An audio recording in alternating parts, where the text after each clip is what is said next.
지난번 터키의 성지 순례를 다녀오면서 오랜 시간 비행기를 타야 했고요. 저는 비행기 안에서 한 편의 감동적인 영화를 보았습니다. 2024년도에 개봉한 본회퍼라는 영화였습니다. 디트리 본회퍼는 독일 루터교회 목사이면서 동시에 반나치 운동을 했던 사람입니다. 그 당시 독일의 히틀러라는 독재자가 강제로 교회를 통제하며 교회 개혁을 신성모독으로 간주했었습니다. 그래서 본회퍼는 강력하게 히틀러의 독재를 반대하고 목회자 양성을 위해서 고백교회를 세우고 신학교를 세웠습니다.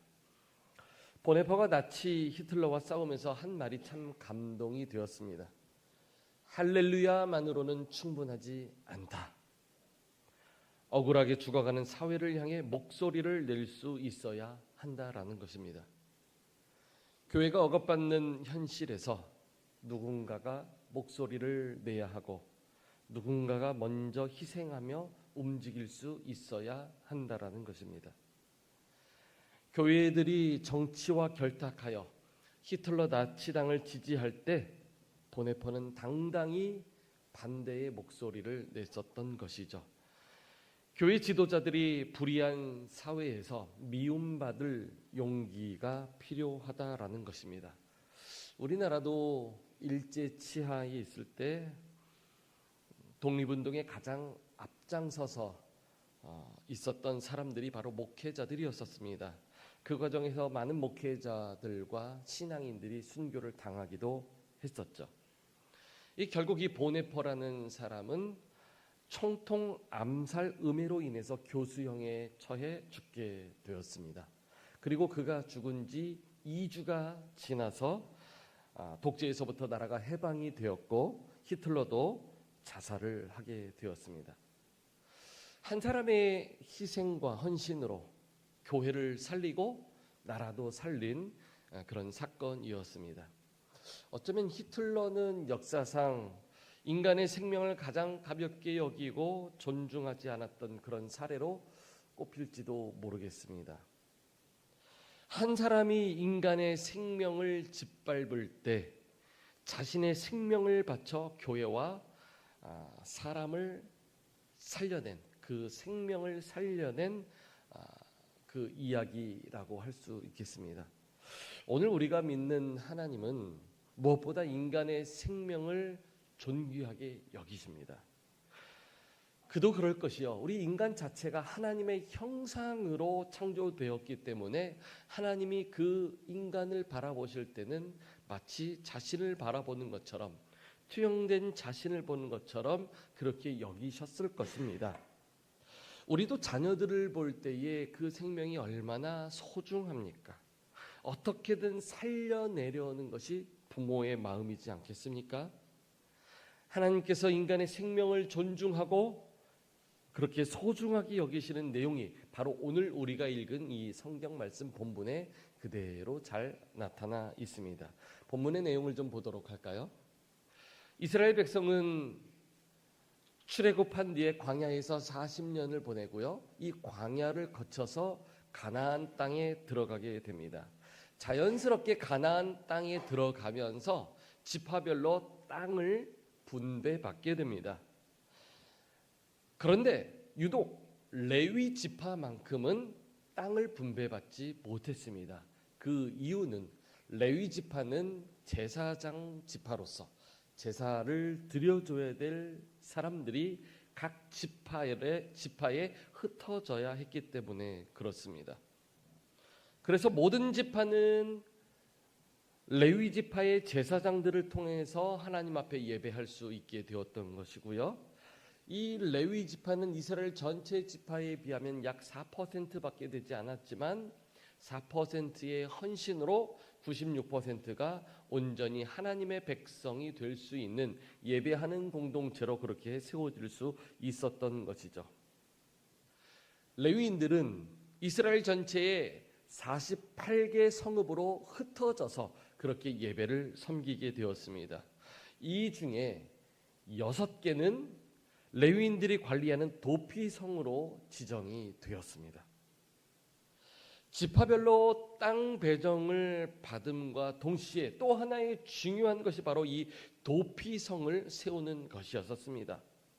도피성에 관련해서는 민수기서 35장 6절에서 이렇게 설명을 해주고 있습니다. 6절에 보니까 너희가 레위인에게 줄 성읍은 살인자들이 피하게 할 도피성으로 6성읍이요. 그리고 그 외에 42성읍이 있다라고 합니다. 도피성 6개와 42성읍 합쳐서 48개 성읍을 레위인들이 예배로서 섬겨야 될 성읍이다라고 말씀해 주신 것이죠. 그리고 민수기서 35장 11절에는 부지 중에 살인한 자가 그곳으로 피하게 하기 위해서 도피성을 마련했다라고 성경은 말을 합니다.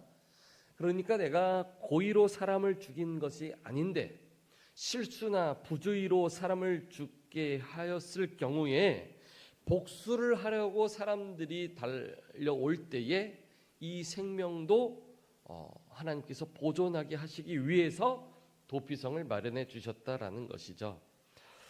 왜냐하면 이 당시에 출애굽기 21장 24절에 보니까 복수의 율법이 있었기 때문에 그렇습니다. 눈은 눈으로, 이는 이로, 손은 손으로, 발은 발로, 도끼는 도끼로.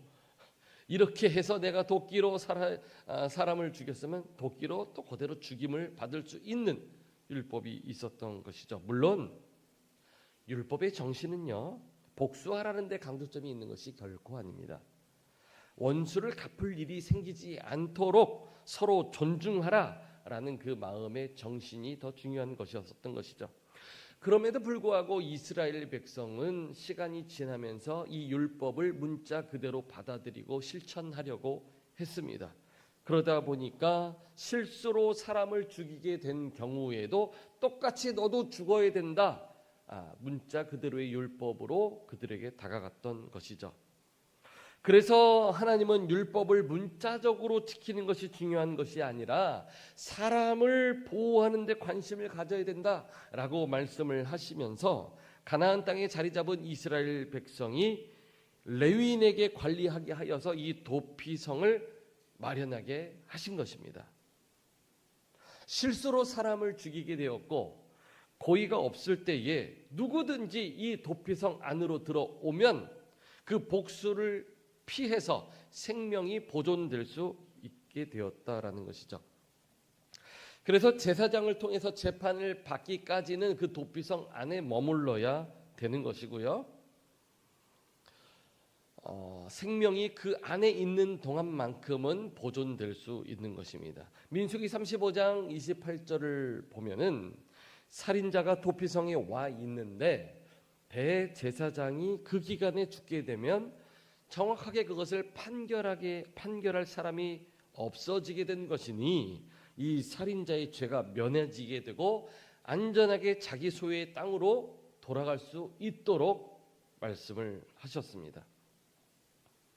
도피성은 총 6개가 전 이스라엘 영역 안에 이제 세워지게 되는데 그 중에 3개는 요단강의 서편에 또 3개는 요단강의 동편에 이 도피성이 골고루 배치가 되었습니다. 그래서 사람이 죄를 지으면 어느 지역에 있든지 가장 가까운 도피성으로 달려갈 수 있도록 골고루 배치가 되었던 것이죠. 요단강 동편의 이 도피성 3개는 초기에 이스라엘 백성이 광야 생활을 마치고 가나안 땅에 들어오면서 가장 초기에 먼저 배치가 되었습니다. 그리고 오늘 본문에서는 이제 나머지 요단강 서쪽에 자리를 잡게 되면서 마저 3개의 도피성이 배치되어져야 된다라고 말씀을 하는 것이죠.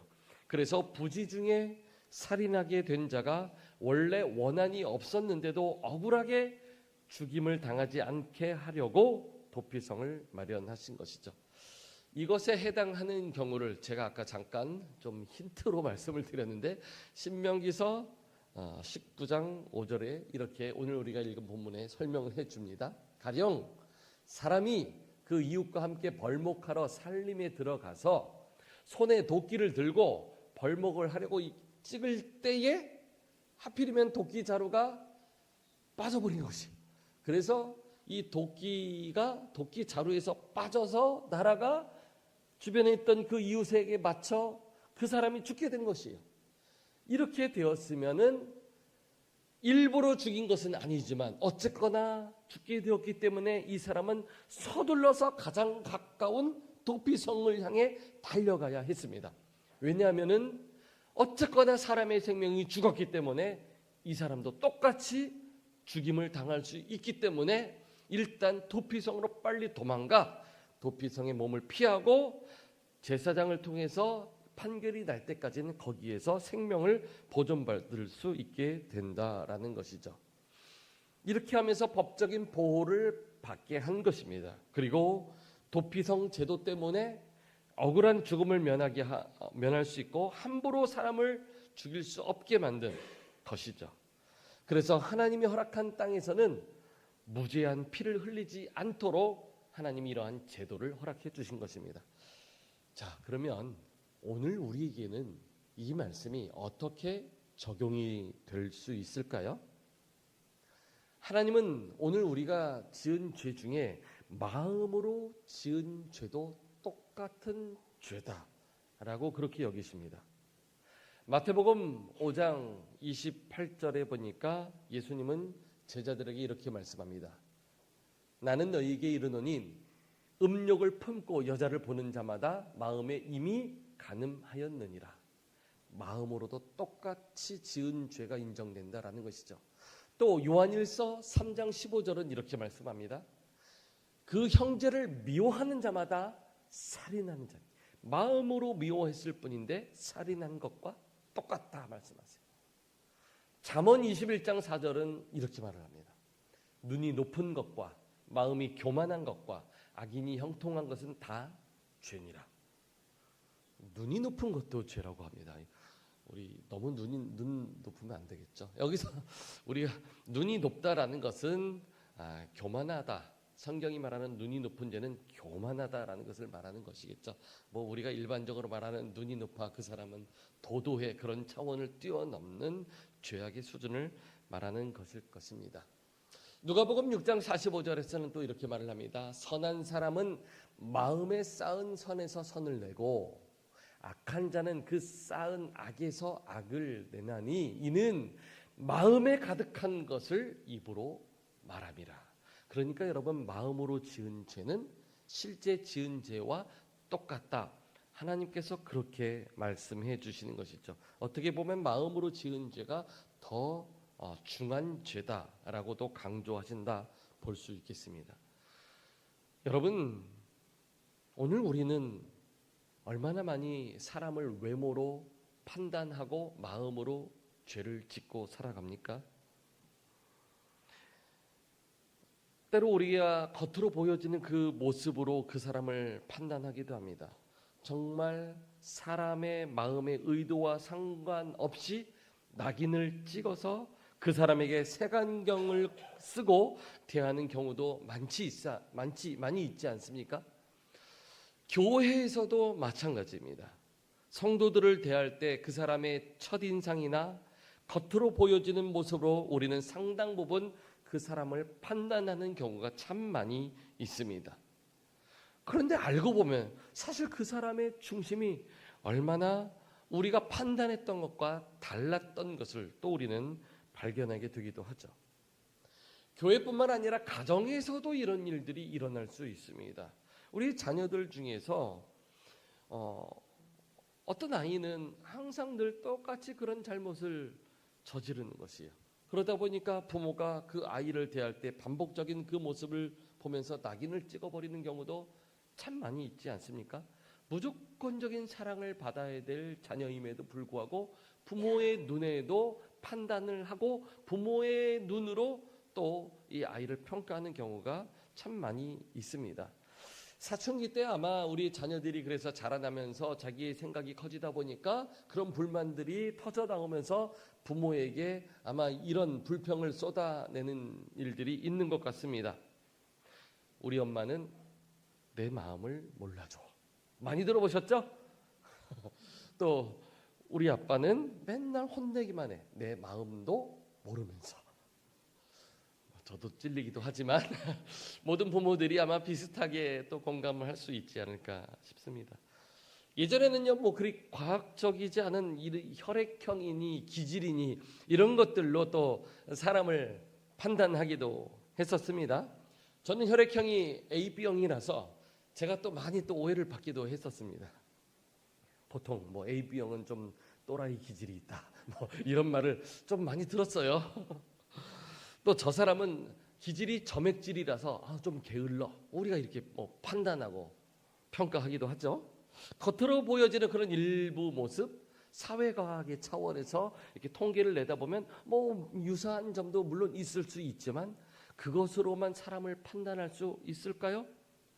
최근에는 또 MBTI 열풍이 젊은이들한테 불어서 이 MBTI로 조금 더 검증되었다 이런 명분으로 청년들은 만나면 너 MBTI가 어떻게 돼? 그러면서 이제 대화가 술술 풀려져 가는 것을 보게 됩니다. 저는 ENTP 기질이거든요. 그러면 여기 보면 바로 나옵니다. 그 기질 이런 사람 딱 나오기도 해요. ENTP인데 보통 ENTP는요, 논쟁을 즐기는 변론가, 뭐 새로운 아이디어를 만들어내는 발명가, 이렇게 한 줄 평으로 나오더라고요. 그런가? 그런 것 같기도 하고 좀 그래요. 그런데 보통 ENTP 남자들의 특징 해서 뭐 인터넷에 보니까 이렇게 정리해 놓은 것이 있습니다. 쫙 나오는데 그 중에 제가 읽어보고서 그건 아닌 것 같은데 약간 물음표가 달리는 것들을 좀 몇 개 좀 제가 좀 정리해 봤어요. 화가 나면 무조건 티가 나는 편, 공감하지 못함, 항상 자기 말이 맞다고 생각하는 편, 나 잘난 맛에 살아가고 지는 거 용납 불가, 따지는 것을 좋아함, 책임감이 다소 약함. 이게 ENTP래요. 제가 그랬나? 이거 돌아보면서 그 정도는 아닌 것 같은데 또 그런 면도 있나? 그래도 그건 아닌데 제가 이렇게 좀 생각을 해봤습니다. 맞기도 할 것 같으면서 또 틀리기도 합니다. 왜냐하면요, 저 같은 경우는 E와 I를 가지고 보통 내향적이냐 외향적이냐 이제 결정을 하게 되는데 저는요 중간입니다. 내성적이기도 하고 외향적이기도 하고 거의 중간이요. 그래서 어떤 때는 E가 되기도 하고 어떤 때는 I가 되기도 한다는 것이죠. 그 다음에 N과 S, 이게 좀 직관적이냐, 또 이렇게 좀 사물을 보고서 바로바로 이 느낌이 와닿느냐, 아니면 조금 이렇게 상상의 나래를 펼쳐서 이것들을 좀 바라보는 관점이 있느냐, 이렇게 N과 S로 나눠지는데 저는 또 사역을 하다 보면 어떤 사역에서는 바로 직관적이기도 하다가 어떤 상황에서는 좀 더 사유적이기도 하고 이게 달라진단 말이죠. T와 F가 있습니다. 이게 이성적이냐 좀 감성적이냐. 저는 기본적으로 T 성향이에요. 그러나 또 사역권에 들어가면 최대한 F를 끌어내가지고 성도들과 공감해 주려고 애를 쓰고 들어주려고 경청하려고 애를 쓰면서 노력해가지고 F의 성향으로 제가 다가가려고 애를 씁니다. 자, 이렇게 하다 보면은 우리 모두가 다 경계선에 걸쳐 있기도 하고 어떤 데는 상황에 따라 환경에 따라 또 이런 기질이 나올 수도 있고 그렇습니다. 물론 기본 기질은 있을 수 있지만 사회과학에서 이렇게 16가지로 분류해 놓고 이 사람은 어떤 기질이야. 그러면 사람들은 다 그렇게만 판단을 하고 그렇게만 보는 것이에요. 사실 따지고 보면 그 경계선에 있는 사람들이 훨씬 더 많이 있는데 말입니다. 자, 이러다 보니까 사람들이 보통 사람들을 생각할 때, 대할 때 많이 판단의 영역이 작용한다라는 것이에요. 판단하다 못해 그 사람을 평가하게 되고 평가하다 못해 정죄하게 되고 색안경을 끼고 바라보는 이런 모습이 우리에게도 있을 수 있다라는 것입니다. 우리는 도피성에 관련된 이런 규정을 하나님이 명령하신 것을 보면서 모든 생명이 존중을 받아야 된다. 모든 사람들은 각각 다를지라도 다 하나님의 형상이다라는 것을 우리에게 말씀을 해 주시는 것입니다. 그러면서 우리가 함부로 하나님의 형상인 자들을 우리가 평가하거나 판단해서는 안 된다라고 말씀을 하시는 것이죠. 자, 그러면 이 도피성, 우리가 도피성에 대해서 오늘 주시는 말씀으로 잠깐 나누었지만 과연 이 도피성은 오늘 우리에게 어디일까요? 도피성은 바로 교회입니다. 그렇죠? 교회는 죄인들이 모인 곳이에요. 완성된 자, 성화된 자가 모이는 곳이 교회가 아니라 모두가 다 죄인이고 모두가 다 약한 자들, 죄인들이 모인 곳이 바로 교회라는 것입니다. 다시 말하면 죄인들이 교회에 와야 주님을 만나고 우리의 죄 문제가 해결될 수 있다라는 것입니다. 여러분 믿으십니까? 아멘. 그러나 안타깝게도 교회는 완전한 도피처가 되지 못합니다. 왜냐하면 지상의 교회는 아직 불완전한 교회이거든요. 완성되지 못한 교회이거든요. 그래서 전투적인 교회로서 계속 싸워가야 하는 교회이거든요. 그렇다면 완성된 도피성, 우리의 완전한 죄 문제를 해결해 줄 수 있는 완전한 도피성은 있을까요? 있습니다. 바로 예수 그리스도입니다. 아멘. 예수 그리스도 안에 있을 때에 우리는 완전히 죄 문제가 해결될 수 있는 것입니다. 예수 그리스도 안으로 들어올 때 어떠한 사탄의 공격도 우리는 막아낼 수 있는 것입니다. 예수 그리스도 안으로 들어올 때에 결코 정죄함이 없는 줄 믿습니다. 아멘. 그래서 요한일서 1장 9절은 이렇게 말을 합니다. 만일 우리가 우리 죄를 자백하면 그는 미쁘시고 의로우사 우리 죄를 사하시며 우리를 모든 불의에서 깨끗하게 하실 것이다 라고 말씀합니다. 예수 그리스도 안에 들어오면 모든 죄 문제가 해결될 것이다 라고 말씀을 합니다. 도피성이신 예수 그리스도 앞에 나와서 우리의 죄를 고백하고 용서를 구할 때 주님은 우리의 모든 죄 문제를 깨끗하게 해결해 주신다라고 말씀을 합니다. 여러분 믿으십니까? 그래서 우리가 하나님 앞에 주일 예배를 드릴 때에도 예배를 시작하면서 참회의 기도를 드리는 것이에요. 하나님 앞에 나오면서 우리의 모든 죄된 것들을 내려놓고 자복하고 주님 앞에 해결받아야 됩니다. 지난 한 주간 동안 알게 모르게 지은 죄들이 얼마나 많이 있습니까? 내 입술에서 나온 말들로 다른 사람에게 상처를 주었고 다른 사람을 함부로 판단하여서 마음으로 죄를 짓고 알게 모르게 많은 죄를 지었습니다. 또 죄된 세상에 거하면서 내 의지와 상관없이 그 죄가 내게 묻어나기도 했습니다. 이 죄 문제 어떡할까요? 해결해야죠. 주님 앞에 나오면서 도피성이신 그 주님 앞에 나오면서 우리의 죄를 다 내려놓아야 하는 것입니다. 우리 교회의 지체들을 우리가 함부로 판단하지 않고 서로의 약점을 보완해주고 또 서로의 필요를 채워줘서 담대히 주님 앞에 나아갈 수 있어야 하는 것입니다. 이사야서 55장 1절은 이렇게 말씀합니다. 너희 목마른 사람들아 물로 나오라. 돈 없는 사람들아 너희도 와서 사 먹어라. 와서 돈을 내지 말고 값도 지불하지 말고 포도주와 젖을 사라. 누구라도 어떤 죄인이라도 어떤 연약한 자라도 담대히 주님 앞에 나아가 거저주시는 하나님의 은혜를 누릴 수 있어야 합니다. 아멘.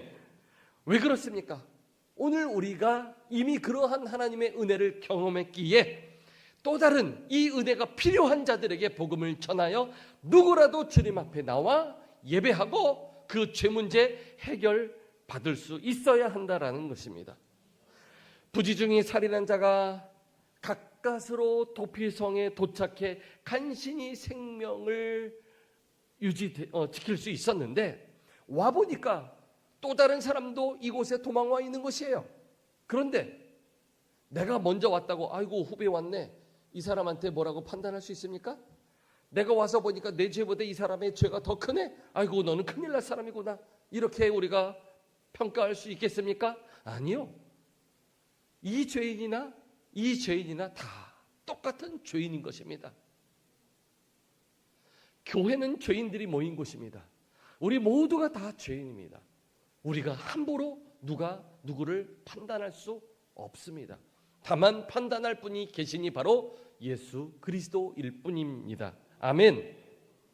우리 모두가 죄인인 것을 인정할 때에 이제 우리는 서로를 긍휼히 여겨 주어야만 하는 것입니다. 그래도 내 가까이 이런 도피성에 있으니 얼마나 다행입니까? 만약 이스라엘 공동체에 도피성이 세워지지 않았다면, 도끼질 잘못하다가 도끼날이 날아가서 죽으면요, 사람 죽게 하면 이 사람도 똑같이 그 도끼날 주워가지고 똑같은 모양으로 죽임을 당해야 하는 것입니다. 죽어야 하는 것입니다. 우리가 행한 대로 그대로 보복을 받고 너 죽고 나 죽고 2판 4판 그렇게 그냥 다 죽는 것입니다. 그런데 도피성이 생겼으니 하나님이 그 사람의 생명을 보호하시기 위해서 하나님의 시각으로 판단해 주시는 것이에요. 그 생명의 원천이 하나님에게서 나오기 때문에 하나님이 생명의 주관자 되신 하나님이 이 사람의 생명을 존귀히 여겨 주신다라는 말씀입니다. 오늘 우리가 믿는 예수 그리스도는 완전한 분이십니다. 따라서 교회를 통해서 예수 그리스도께 우리가 나아갈 수 있도록 교회 공동체가 자기보다 더 약한 지체를 섬기고 주님 앞에 나올 수 있도록 우리가 서로 배려해 줄 수 있어야 되는 것입니다. 먼저 은혜를 입어 구원받은 성도로서 마땅히 약한 지체들을 세워 우리 모두가 주님 안에, 그 도피성 되신 주님 안에서 믿음으로 세워져야 하는 것이죠. 로마서 8장 1절 2절은 이렇게 말씀합니다. 그러므로 이제 그리스도 예수 안에 있는 자들에게는 결코 정죄함이 없나니 이는 그리스도 예수 안에 있는 생명의 성령의 법이 죄와 사망의 법에서 너를 해방하였음이라. 아멘. 예수 앞에 나올 때에만 우리의 죄 문제가 해결될 수 있는 것입니다. 죄 많은 사람이라고 착한 일 많이 하여 죄 문제 해결될 수 있을까요? 아닙니다. 나의 의로 착한 일을 많이 하고 선을 베푼다고 그 죄 문제가 해결될 수 있을까요? 오직 예수 그리스도를 통해서만 우리의 죄 문제는 해결되는 것입니다.